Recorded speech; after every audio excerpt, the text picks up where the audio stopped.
Séminaire Pascal 2025. Séminaire Pascal 2025. Objectif: permettre à chacun de nous de bien comprendre ce que c'est que la Pâque et apprendre à chacun d'entre nous à s'appuyer sur le sacrifice de notre Seigneur Jésus-Christ pour revendiquer sa restauration. Par Abraham Ganké, serviteur dévoué du Seigneur Jésus-Christ. Nous avons vu dans la première partie de ce séminaire ce que c'est que la Pâque. Donc nous avons défini la Pâque biblique ou la Pâque chrétienne comme étant le sacrifice d'expiation de nos péchés. Le sacrifice d'expiation de nos péchés. Donc vous savez que hier comme aujourd'hui, les besoins du peuple de Dieu sont les mêmes. Les besoins du peuple de Dieu sont les mêmes. Hier, le peuple de Dieu avait besoin de pardon. Aujourd'hui, le peuple de Dieu a besoin de pardon. Hier, le peuple de Dieu avait besoin de délivrance. Aujourd'hui, le peuple de Dieu a besoin de délivrance. Donc hier, le peuple de Dieu a besoin de restauration. Aujourd'hui, le peuple de Dieu a besoin de restauration. Donc tant que nous serons sur cette terre, nous aurons toujours ces mêmes besoins-là en tant que peuple de Dieu.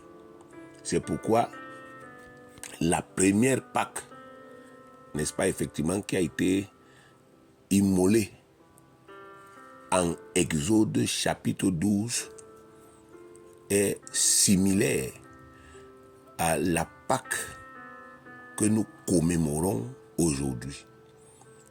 Donc, la Pâque d'Exode, chapitre 12, c'était le sacrifice d'un agneau mâle, sans défaut et sans tache.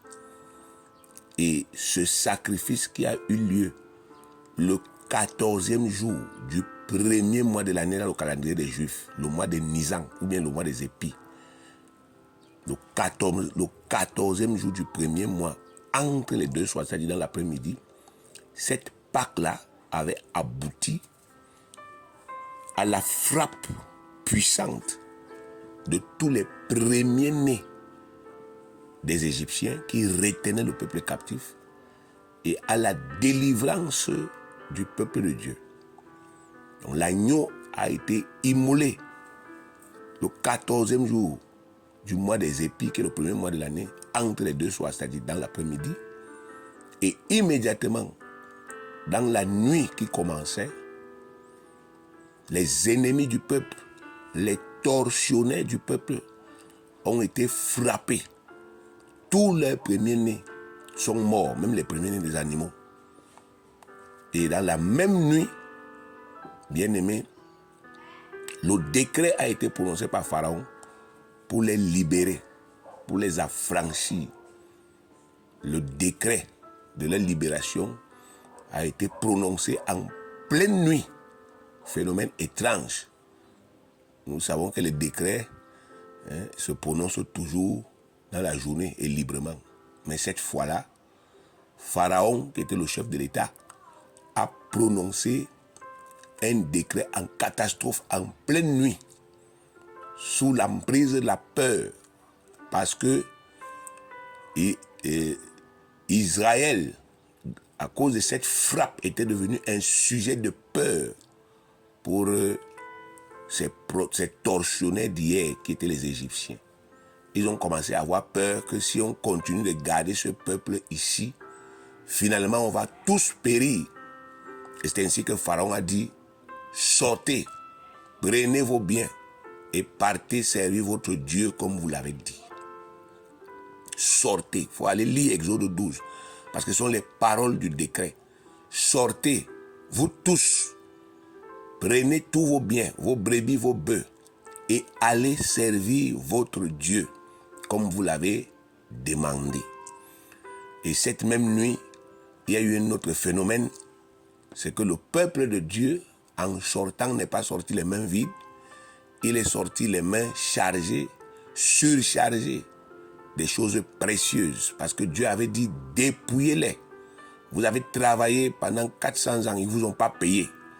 Maintenant, allez chez eux, avant de sortir, demandez-leur de vous donner les biens les plus précieux qu'ils ont, l'or, l'argent et autres, et dépouillez-les et vous sortez avec cela. Et c'est ainsi que le peuple qui avait fait 400 ans d'esclavage, à la suite de ce sacrifice-là, de l'agneau de Pâques, avait non seulement été libéré, mais avait été rétabli dans tous ses droits. Il était sorti libre et, bien aimé, il avait rejoint la terre promise que lui-même avait perdue. Parce que c'est ce peuple qui avait perdu la terre promise. Mais Dieu avait rétabli ce peuple, l'avait ramené à la terre promise, avait ouvert la mer Rouge devant ce peuple-là, parce que le péché qui avait créé la dissension, qui avait créé la séparation entre ce peuple et Dieu, avait été pardonné grâce au sacrifice de cet agneau. Nous avons donc vu hier dans notre première diffusion que Pâques d'aujourd'hui, c'est la même chose. Exactement. Il n'y a pas de différence. Sauf que l'agneau pascal d'aujourd'hui, ce n'est plus un mouton, mais c'est Jésus-Christ lui-même, le Fils de Dieu. Nous avons lu 1 Pierre 5, 7, qui dit « Christ, notre Pâques, a été immolé ». Alors, immolé veut dire crucifié. Immolé veut dire sacrifié. Immolé veut dire tuer. Immolé veut dire égorger. Et donc, nous avons expliqué que c'est le Christ Jésus, crucifié et mort, qui est notre Pâques. Le Christ Jésus, lorsque il est vivant, il n'est pas encore notre Pâques. Pour qu'il devienne notre Pâques, c'est-à-dire notre passage, il faut qu'il soit crucifié. Et cela s'est fait il y a plus de 2000 ans, à Golgotha. Et l'autel sur lequel il a été crucifié, c'était un poteau en bois. Donc il a été crucifié sur le poteau de malédiction. Et il est mort. Et le jour où il est mort, bien aimé, il est devenu Christ notre Pâques. Et son immolation a donc produit les mêmes effets que l'immolation de l'agneau d'Exode 12 avait produit pour le peuple d'Israël. La Bible dit que Jésus-Christ est notre Pâques qui a été immolé. Jésus-Christ qui a été immolé est notre Pâques. C'est très important parce que quand vous allez dans 1 Corinthiens 5, 7, quand vous lisez ce verset, c'est écrit « Christ, notre Pâques, a été immolé ». Donc, immolé n'a pas un muet. Pour dire que ce n'est pas notre Pâques qui est immolé, mais c'est Christ immolé qui est notre Pâques. Parce que si immolé était mis pour Pâques, Pâques étant un mot féminin, immolé devait avoir un muet. Donc on devait écrire Christ, notre Pâques, a été immolé. Donc, notre Pâques a été immolé. Et immolé, là, devait prendre E accent aigu et E muet. Mais on dit plutôt que Christ, notre Pâques, a été immolé. Et immolé a seulement E accent aigu. Donc, c'est Christ qui a été immolé pour être notre Pâques. Et le mot Pâques a donc une signification. Ça a un sens. Et si nous voulons tirer profit de ce que Dieu a institué, nous devons comprendre. Aujourd'hui, si nous posons la question aux chrétiens, des différentes confessions religieuses. Nous leur demandons que veut dire Pâques, ils vont nous dire c'est la résurrection de Jésus. C'est un peu comme si on vous demande que veut dire la résurrection et vous donnez une explication. La résurrection veut dire manger. Ou bien la résurrection veut dire fêter. Vous voyez, le mot Pâques a un sens, le mot Pâques a une signification. Pâques, c'est un mot qui signifie passage, passage. Donc, c'est un peu comme si vous êtes bloqué, vous êtes face à une impasse à cause de vos péchés, à cause de vos fautes. Vous êtes bloqué, vous êtes coincé à cause de vos fautes et vous n'avez pas, n'est-ce pas, effectivement, moyen de vous en sortir par vous-même. Et quelqu'un vient donc créer un passage. C'est ce que le mot Pâques veut dire, passage. Pâques veut encore dire Passover. C'est-à-dire passer par-dessus. Pourquoi? Parce que le jour-là, lorsque le Seigneur avait frappé, dans cette nuit-là, lorsqu'il a frappé les premiers de l'Égypte, la Bible dit que l'ange de la mort a vu le sang de l'agneau sur les portes et les linteaux. Et il est donc passé par-dessus. C'est pour ça que Pâques aussi, n'est-ce pas, effectivement, souvent traduit par Passover, c'est-à-dire passer par-dessus. Pour symboliser, n'est-ce pas, le fait d'être épargné. Un danger est passé par-dessus. La mort est passée par-dessus. Donc la mort nous a épargnés. Donc le sacrifice de cet agneau, comme je le disais donc dans Exode, voilà ce que ça a produit pour les Israélites qui avaient péché. Jésus-Christ, immolé, notre Pâques, a donc produit les mêmes effets, sinon les effets plus parfaits. Parce que lui, il n'était pas un animal, il était un être humain, un homme parfait, un homme saint, sans péché. Et qui plus est, le Fils unique de Dieu. Jésus-Christ était le Seigneur. Donc, Jésus-Christ, ce n'est pas un pecno qui est mort. Ce n'est pas un troubadour qui est mort. Ce n'est pas n'importe qui. C'est le Fils unique de Dieu en son temps. C'est lui qui a sacrifié volontairement sa vie pour, n'est-ce pas, expier nos péchés. Ça suppose que son sacrifice a produit des effets parfaits. Des effets parfaits.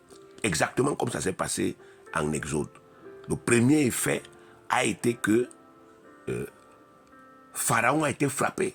Donc ça signifie que les pharaons d'aujourd'hui aussi, de nos vies, les pharaons qui nous ont retenus esclaves pendant des années à cause de nos péchés, ont aussi été frappés le jour où Jésus-Christ est mort. Ils ont été frappés. Frappés à mort. Les sorciers ont été frappés à mort. Les démons ont été frappés à mort. Leur puissance, leur hégémonie a été frappée et elle a été brisée. La deuxième chose signifie, n'est-ce pas, effectivement, c'est que le décret de notre libération a été prononcé. Donc le sacrifice de Jésus-Christ nous a libérés de l'esclavage, des démons, complètement, totalement, de la servitude des démons causés par le péché. Cette servitude-là, elle a été brisée en un seul jour, le jour où Christ est mort il y a plus de 2000 ans à Golgotha, sur l'autel, n'est-ce pas, du bois maudit, lorsqu'il était pendu sur ce bois-là. Le Seigneur a frappé le monde des ténèbres. Le Seigneur a brisé l'autorité et la puissance démoniaque qui s'exerçait de façon légale sur le peuple de Dieu que nous sommes, à cause de nos péchés. L'esclavage qui devait nous, n'est-ce pas, effectivement, nous maintenir captifs toute notre vie, sans aucune possibilité de délivrance, cet esclavage a été brisé en un jour. La troisième chose, comme, n'est-ce pas, en Exode 12, c'est que Dieu nous a restaurés. Donc il nous a restaurés et il nous a restitué tout ce qu'il avait prévu que nous nous puissions posséder sur cette terre tous nos biens matériels, tous nos biens financiers, tous nos biens matrimoniaux. Il nous a restitué tout cela. Il nous a rétabli par un seul sacrifice. Il nous a rétabli sur tous nos droits. Il nous a rétabli dans notre santé. Il nous a rétabli, il nous a redonné tout ce que lui, notre Père et notre Créateur, avait donné à Adam au commencement pour qu'Adam soit heureux. Et la quatrième chose, c'est que nous devons réclamer comme Israël avait réclamé. Que tous ceux, n'est-ce pas, qui nous ont retenus captifs pendant des années, qui nous ont exploités spirituellement, qui nous ont volés spirituellement, nous restituent tout ce qu'ils nous ont pris. Parce que dès lors que ce sacrifice a eu lieu, toute leur autorité et tous leurs droits sont devenus nuls et de non-avenus, sans aucun effet. Tous leurs droits sont devenus nuls. Tous leurs droits sont devenus sans effet. Toute leur autorité a été annulée. Avant ce sacrifice, les puissances occultes exerçaient un droit légal sur nous. Mais le jour où ce sacrifice s'est produit, ce droit légal a été annulé et leur puissance, leur autorité a été brisée. Donc nous, le peuple de Dieu, nous sommes un peuple libre. Cela est écrit dans Colossiens chapitre 1, le verset 13, qui dit que qui nous a délivrés de la puissance des ténèbres. Dieu nous a délivrés de la puissance des ténèbres et nous a transportés dans le royaume, dans son royaume par l'œuvre de son Fils Jésus-Christ. Donc, bien-aimés, aujourd'hui, si un enfant de Dieu comprend ce que c'est que la Pâque chrétienne, il comprend que tout ce que l'adversaire, qui est le diable, prétend posséder comme droit, comme pouvoir, comme autorité dans sa vie est en réalité un mensonge.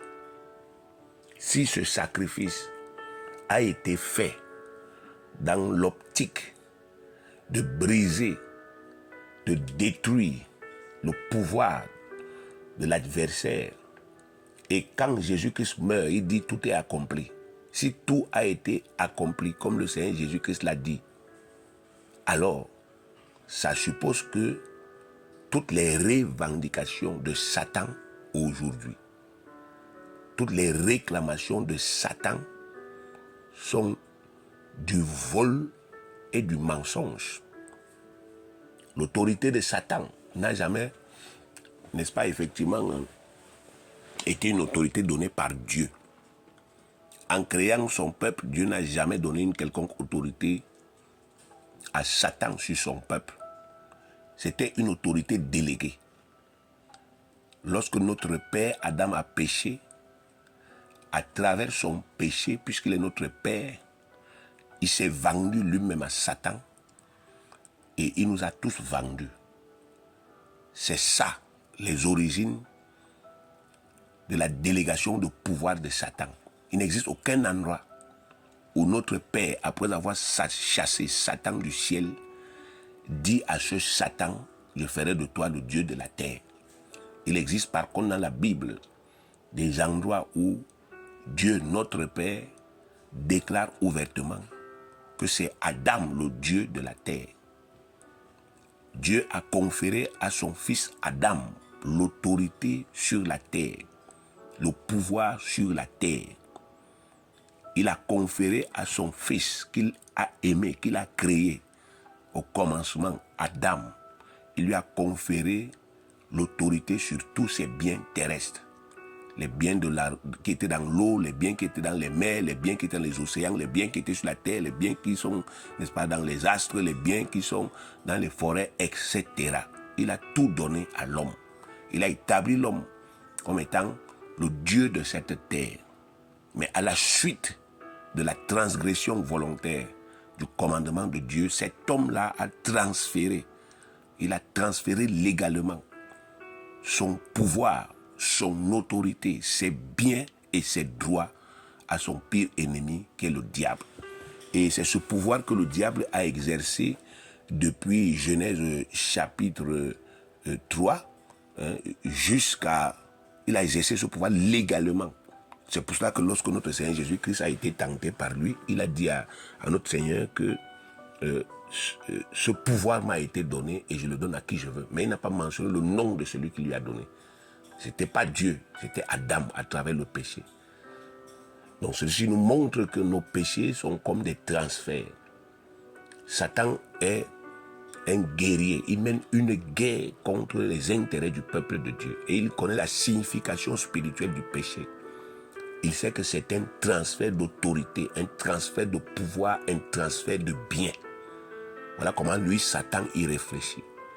Tandis que l'homme qui est ignorant, il conçoit le péché comme un moyen pour lui donner du plaisir, un moyen pour lui donner de la joie, un moyen pour lui donner certaines choses et même certains avancements. Mais Satan qui connaît, n'est-ce pas, effectivement la vraie nature du péché, sait que le péché constitue un transfert. Donc, le jour où il tentait Adam, il savait que si Adam tombe, Adam va lui transférer ses biens. Et c'est la même chose qui se passe aujourd'hui. Quand il nous tente, il sait qu'à travers les péchés que nous commettons, nous lui transférons des biens qui nous appartiennent. Nous lui donnons autorité sur des choses qui nous appartiennent. À travers les péchés, nous pouvons lui transmettre nos mariages. Donc nous vivons dans la fornication, nous lui transférons nos mariages. Et ainsi, quand nous commençons à vouloir nous marier, nous nous retrouvons butés. On fait des efforts, mais rien ne marche. Et on ne comprend pas que, à travers les péchés que nous avons commis volontairement, consciemment, étant dans la maison de Dieu en tant que peuple de Dieu, nous lui avons transféré nos mariages. Donc c'est très important. On peut lui transférer nos enfants à travers les péchés que nous commettons. Et maintenant, quand on se marie, on cherche un enfant, on ne trouve pas parce qu'on a fait un transfert à travers les péchés. On peut transférer notre argent, nos biens matériels à travers les péchés que nous commettons. On transfère notre argent. Et maintenant, lorsqu'on a besoin de cet argent, on se retrouve en train de prier. On n'arrive plus, n'est-ce pas, effectivement, à obtenir de l'argent. On met, n'est-ce pas, effectivement, sur pied des activités, ça ne marche pas. Parce qu'on a transféré notre prospérité. On peut transférer notre travail. Et on se met à chercher le travail, mais on ne trouve pas le travail. Parce qu'à travers le péché, on a transféré ce travail-là à notre pire ennemi. Bien-aimé, c'est pour cela qu'il est important que chacun de nous puisse mûrir dans la compréhension de ce que c'est que le péché. L'objectif de cet enseignement n'est pas de produire des jugements, de produire de la culpabilité, de produire des remords, mais de produire la délivrance. Parce que dans 1 Pierre 5, 7, il est dit au verset 8 que nous devons, 1 Pierre 5, 8 dit que nous devons célébrer la fête. Célébrer la fête. Non, 1 Pierre 5, 7, pardon. Nous devons célébrer la fête. Donc, le Christ ressuscité nous a délivrés et nous devons fêter puisqu'il nous a délivrés. Nous devons fêter. C'est une fête pour nous, n'est-ce pas, effectivement, que Jésus-Christ soit ressuscité. Parce qu'en ressuscitant, bien-aimé, il nous a justifiés. Il nous a rendus justes devant Dieu. Malgré nos péchés, malgré nos imperfections, il nous a rendus justes devant Dieu. Il nous a donné son propre statut. Nous pouvons donc nous prévaloir de ce statut-là et réclamer notre bénédiction comme si nous n'avions jamais péché. Mais la conditionnalité, c'est que nous puissions nous repentir sincèrement. Et comme nous l'avons vu dans notre exhortation précédente, la repentance sincère, comme le dit 1 Pierre 5, 5, c'est de faire disparaître le vieux levain. C'est-à-dire les choses qui sont cachées dans nos cœurs et qui produisent le péché. La vraie repentance, ce n'est pas de dire « Seigneur, j'ai volé ». La vraie repentance, c'est d'abord de confesser que Seigneur, je reconnais qu'il y a le vol dans mon cœur. Et que dans mon cœur, j'ai accepté le vol comme une norme. Je reconnais, Seigneur, qu'il y a la désobéissance dans mon cœur. Et que j'ai accepté la désobéissance comme une norme. Et que c'est cette désobéissance qui est en moi, dans mon cœur, qui produit souvent des effets. Je reconnais que j'ai un vieux levain. Je reconnais que, Seigneur, j'ai en moi le levain de la colère.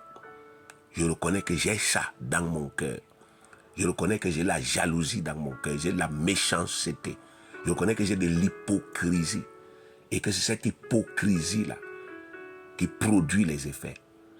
Donc aussi longtemps que nous n'allons pas atteindre ce degré d'honnêteté, de vérité, notre repentance ne sera jamais sincère et n'aboutira jamais à une grande bénédiction.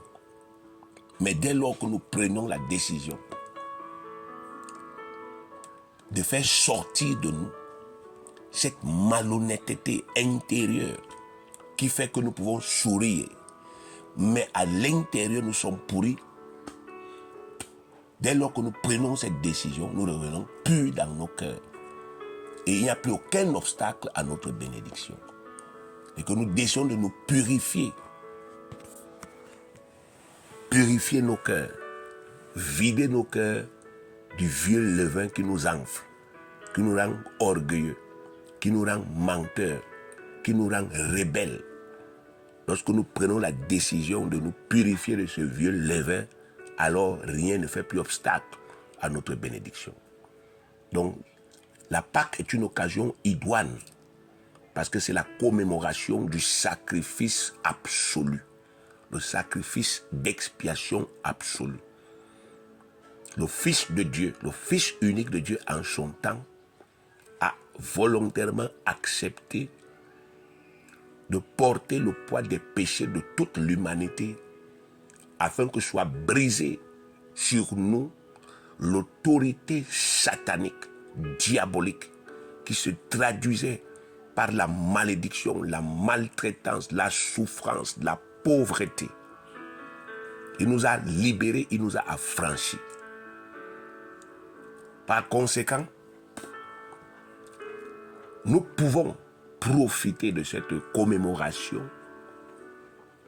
pour nous approcher de Dieu bien-aimé, sans sentiment de culpabilité, sans sentiment d'imperfection, sans sentiment de condamnation, non seulement pour lui rendre des actions de grâce, pour le glorifier, mais aussi pour nous repentir sincèrement et pour réclamer, revendiquer tout ce que, n'est-ce pas, effectivement, il nous a donné, tous les biens qu'il nous a donnés au travers de notre Seigneur, notre Sauveur Jésus-Christ. Jésus-Christ était notre substitut. Et il a accompli pour nous une substitution légale. Une substitution parfaite. Une substitution éternelle. La substitution est un principe institué par Dieu pour permettre aux hommes de s'entraider et de se sauver mutuellement. C'est ça la substitution. Ce principe stipule que si un homme est défaillant sur un plan de la vie, s'il a des dettes qu'il ne peut pas payer, ou bien s'il a commis des fautes qu'il ne peut pas assumer, un autre homme peut décider de les assumer à sa place. Un autre homme peut décider de payer ses dettes, et dans ce cas, la personne qui était endettée est complètement affranchie de sa dette, même si ce n'est pas elle qui l'a payée. Donc voilà le principe que Dieu a inventé et qu'on appelle la substitution. Donc, Dieu a inventé un principe, une loi, n'est-ce pas, effectivement, qui dit que si un être humain, un homme, a péché et qu'il ne peut pas payer le prix de son péché, il ne peut pas rembourser ses dettes, un autre homme peut payer à sa place et le libérer complètement de cette condamnation. C'est, bien aimé, sur la base de ce principe-là que l'expiation de notre péché a été accomplie. Et Jésus-Christ, notre Seigneur, s'est appuyé sur cette loi pour accomplir l'expiation de notre péché. La loi de la substitution. La Bible dit dans Ésaïe 53, versets 4 à 6, « Cependant, ce sont nos souffrances qu'il a portées, c'est de nos douleurs qu'il s'est chargé. Et nous l'avons considéré comme puni, frappé de Dieu et humilié. Mais il était blessé pour nos péchés, brisé pour nos iniquités. Le châtiment qui nous donne la paix est tombé sur lui. Et c'est par ses meurtrissures que nous sommes guéris. Nous étions tous errants comme des brebis. Chacun suivait sa propre voie. Et l'Éternel a fait retomber sur lui l'iniquité de nous tous. » Donc, Jésus-Christ, l'agneau de Dieu qui ôte le péché du monde, a porté l'iniquité de nous tous. Il n'a pas commis d'iniquité. Il a porté l'iniquité. Donc, il a porté les effets de l'iniquité, les effets du péché, qui sont la souffrance, qui sont la maltraitance, qui sont l'oppression, qui sont la pauvreté, la maladie, la misère, le rejet, la condamnation, l'humiliation. Ce sont les effets de l'iniquité. Et il a porté tous ces effets, les effets de l'iniquité. Il a porté cela à notre place. Normalement, c'est chacun qui doit porter les effets de son péché. Mais Dieu, bien-aimé, savait que nous ne pouvions pas. Quelqu'un qui a péché devient souillé et il devient impropre à se sacrifier pour payer le prix de son péché aux yeux de Dieu. C'est pour cela que Dieu nous a suscité un rédempteur. Donc quelqu'un qui va venir payer, mais quelqu'un qui était pur, quelqu'un qui était propre. Donc il a porté le poids de toutes nos iniquités. Notre Père voulait que notre salut soit légal, que notre salut soit parfait, que notre salut soit complet et que notre salut soit éternel. Il ne voulait pas qu'après que nous soyons sauvés, quelqu'un continue de nous punir. Il ne voulait pas qu'après que nous soyons sauvés, quelqu'un continue de nous maltraiter. C'est pourquoi il nous a suscité un substitut, c'est-à-dire un remplaçant qui était légal, un remplaçant qui était complet, un remplaçant qui était éternel. Jésus-Christ, son propre Fils unique. Jésus-Christ est donc la véritable victime expiatoire suscitée par Dieu pour faire la propitiation des péchés de chacun de nous. Romains 3, versets 23 à 25, car tous ont péché et sont privés de la gloire de Dieu. Et ils sont gratuitement justifiés par sa grâce, par le moyen de la rédemption qui est en Jésus-Christ. C'est lui que Dieu a destiné par son sang à être pour ceux qui croiraient victime propitiatoire afin de montrer sa justice parce qu'il avait laissé impunis les péchés commis auparavant au temps de sa patience. Alors, donc vous voyez que Dieu, n'est-ce pas, effectivement, ne voulait pas que notre salut soit défaillant. Il ne voulait pas que notre salut soit contesté.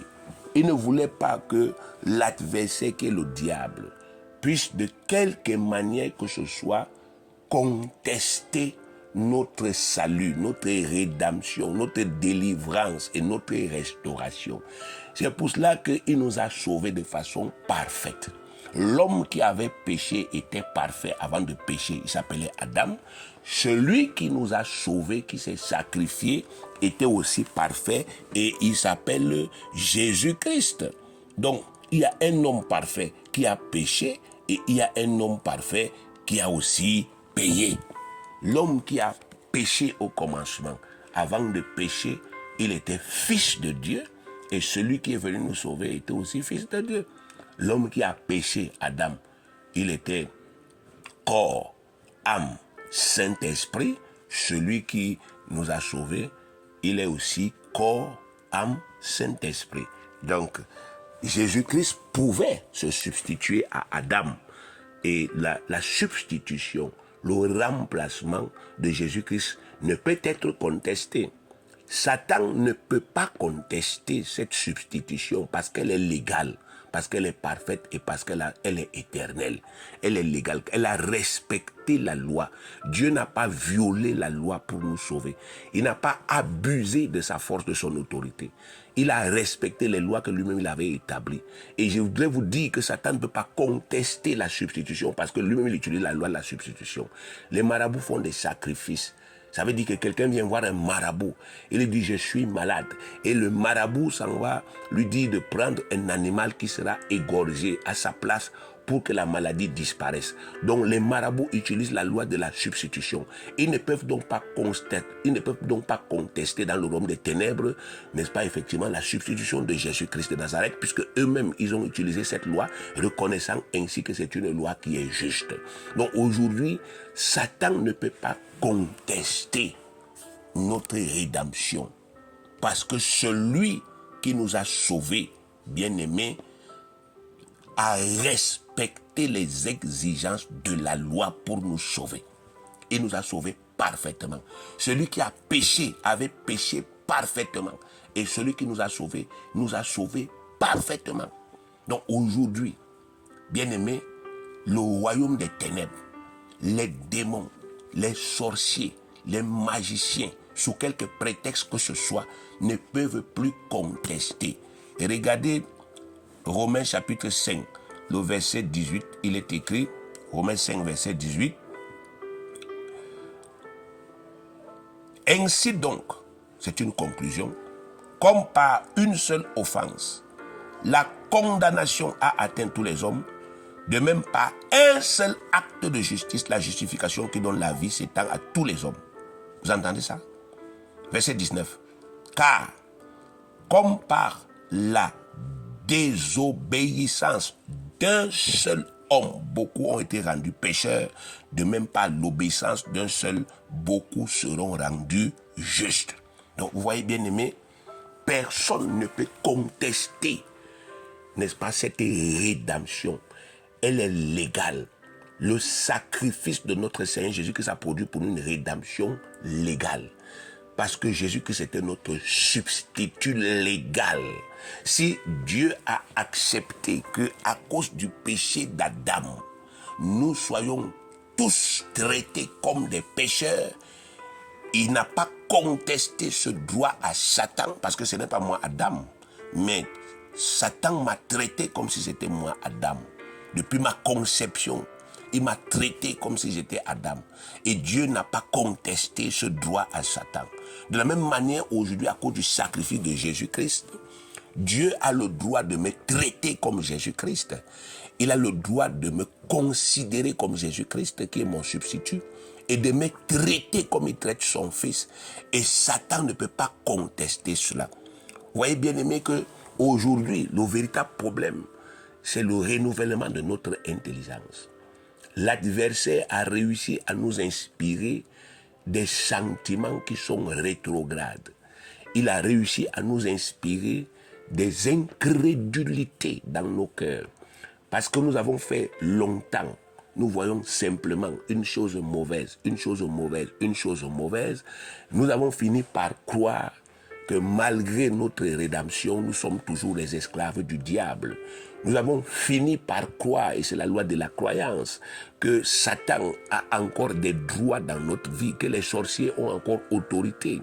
Et ce que nous avons cru pendant des années, c'est ce que nous avons aussi vécu dans la réalité. Parce que c'est la loi de la croyance. Même si un né de nouveau, qui est racheté par le sang de Christ, se met à croire qu'il est possédé, il vivra la possession. Donc aujourd'hui, il faut simplement renouveler son intelligence et comprendre que à travers le sacrifice de Jésus-Christ, notre Seigneur, notre Rédempteur, toutes nos dettes du péché ont été payées. Nous sommes libres. Nous sommes le seul peuple sur la terre qui est juste spirituellement, parfaitement juste par le sang de l'agneau. La Bible dit que celui qui n'a point connu le péché, Dieu l'a fait devenir péché pour nous, afin que nous devenions en lui justice de Dieu. Mais malheureusement, dans la bataille que nous livrons à Satan chaque jour, nous avons du mal à nous considérer comme des justes parce que nous sommes attachés, liés dans nos cœurs par les sentiments de péché. Il nous arrive encore de pécher, c'est normal, parce que nous portons encore cette vieille nature. Et cette vieille nature ne peut pas se convertir. Tant qu'elle est là, d'une manière ou d'une autre, nous allons broncher. Mais Dieu nous a dit dans, n'est-ce pas, effectivement, 1 Jean 1,9 que si nous confessons nos péchés, nous les justes, nous les rachetés, nous les serviteurs dévoués du Seigneur Jésus-Christ, nous ses fils, ses héritiers, ses courtiers, les courtiers de Christ qui souffrent avec lui pour le ministère, n'est-ce pas, et qui sont glorifiés avec lui, si nous confessons nos péchés, quelle que soit la nature de ces péchés, ça n'effraie plus Dieu. Si nous confessons nos péchés, Dieu est fidèle et Dieu est juste pour nous pardonner et pour nous purifier de toute iniquité. Donc aujourd'hui, nous sommes un peuple pardonné. Nous sommes un peuple purifié. Chaque péché que nous avons sincèrement confessé est un péché qui a déjà été pardonné, est un péché qui a été effacé. Notre casier judiciaire a été lavé et il n'y a plus de condamnation. Mais malheureusement, cela a du mal, bien aimé, à devenir notre croyance. Donc pendant cette période pascale, nous devons renouveler notre intelligence, bien aimé, et profiter de cette opportunité pour réclamer notre restauration avec courage, avec un grand courage. Même si on a l'impression encore que Satan est je ne sais pas quoi, nous devons braver ces impressions et réclamer nos maisons, et réclamer nos terrains, et réclamer nos richesses, et réclamer nos mariages, et réclamer toutes nos bénédictions, sans hésiter, parce que bien aimé, Christ, notre Pâque, a été immolé. Romains 8, verset 28 à 39, nous savons du reste que toute chose concourt au bien de ceux qui aiment Dieu, de ceux qui sont appelés selon son dessein. Car ceux qu'il a connus d'avance, il les a aussi prédestinés à être semblables à l'image de son Fils, afin que son Fils fût le premier-né entre plusieurs frères. Et ceux qu'il a prédestinés, il les a aussi appelés, et ceux qu'il a appelés, il les a aussi justifiés, et ceux qu'il a justifiés, il les a aussi glorifiés. Donc vous voyez, pendant que nous croyons que nous sommes des pecnos, des moins que rien, Dieu dit que nous sommes déjà glorifiés en Jésus-Christ. Que dirons-nous donc à l'égard de ces choses? Si Dieu est pour nous, qui sera contre nous? Lui qui n'a point épargné son propre Fils, mais qui l'a livré pour nous tous, comment ne nous donnera-t-il pas aussi toutes choses avec lui? Donc il suffit simplement d'être en communion avec le Seigneur. Si nous sommes en communion avec le Seigneur, nous coulons dans la vision du Seigneur, nous pouvons réclamer, même si c'est le milliard, il doit nous donner, il va nous donner. Qui accusera les élus de Dieu? C'est Dieu qui justifie. Qui les condamnera? Christ est mort, bien plus il est ressuscité. Il est à la droite de Dieu, il intercède pour nous. Qui nous séparera de l'amour de Christ? Sera-ce la tribulation ou l'angoisse, ou la persécution, ou la faim, ou la nudité, ou le péril, ou l'épée, selon qu'il est écrit, c'est à cause de toi qu'on nous met à mort tout le jour, qu'on nous regarde comme des brebis destinées à la boucherie, mais dans toutes ces choses, nous sommes plus que vainqueurs par celui qui nous a aimés. Car j'ai l'assurance, ce n'est pas, n'est-ce pas, effectivement, de l'incertitude, c'est l'assurance. C'est une certitude absolue, c'est la foi. J'ai la foi. Et ni la mort, ni la vie, ni les anges, ni les dominations, ni les choses présentes, ni les choses à venir, ni les puissances, ni la hauteur, ni la profondeur, ni aucune autre créature ne pourra nous séparer de l'amour de Dieu manifesté en Jésus-Christ. Voilà notre statut bien-aimé. Mais la condition, c'est notre croyance. C'est la foi. Si nous ne croyons pas, si nous ne parvenons pas à une pleine conviction à ce sujet, alors, bien-aimés, nos prières ne serviront à rien. Donc que chacun de vous profite encore de ces enseignements pour renouveler son intelligence, pour, n'est-ce pas, renverser en lui-même toutes les hauteurs qui s'élèvent contre la connaissance de Dieu, pour parvenir à une pleine conviction et pour réclamer, afin qu'il sorte de cette période avec tous ses biens, qu'il entre dans une nouvelle phase de sa vie et qu'il serve Dieu dignement. Soyez bénis au nom de Jésus-Christ.